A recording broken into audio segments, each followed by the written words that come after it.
Hi friends, இன்றைக்கி நம்ம சம்பார் ரவையில் கிச்சடி பண்ண போகிறோம். பாருங்கள் எப்படின்னு. ஒரு சட்டி வைங்க, பட்டை லவங்கம் போடுங்க, சோம்பு போடுங்க ஃப்ரெண்ட்ஸ், வெங்காயம் தக்காளி பச்சை மிளகாய் போடுங்க, போட்டு நல்லா வதக்குங்க ஃப்ரெண்ட்ஸ். எங்கள் சேனல் சப்ஸ்கிரைப் பண்ணிக்கோங்க. எங்கள் வீடியோ ஃபுல்லாக பாருங்கள் ஃப்ரெண்ட்ஸ். நீங்கள் பார்ப்பீங்கன்னு தானே நாங்கள் போடுறோம், சரிங்களா? எங்கள் வீடியோ ஃபுல்லாக பாருங்கள், சரிங்களா? வெங்காயம் தக்காளி போட்டு நல்லா கொட்டிட்டு பச்சை மிளகாலாம் கொட்டிட்டு தேவையான அளவு உப்பு போட்டுங்க ஃப்ரெண்ட்ஸ். அப்போ தான் வெங்காயம் தக்காளி நல்லா சீக்கிரம் வதங்கும், சரிங்களா? அது பாருங்கள், உப்பு போட்டேன் நான் வதக்குறேன்.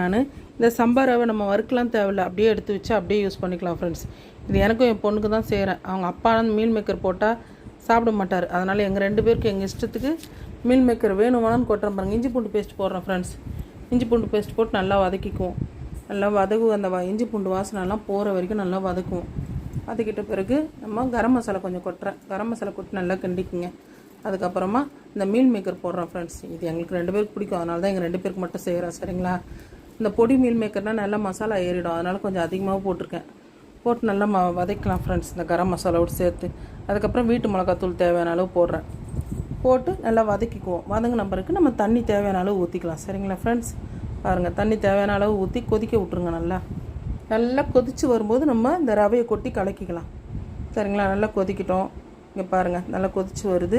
இப்போ நம்ம இந்த ரவையை கொட்டலாம், சரிங்களா? பாருங்கள், தண்ணியும் கொதிச்சிருச்சு. நான் கொட்டுறேன் ஃப்ரெண்ட்ஸ்.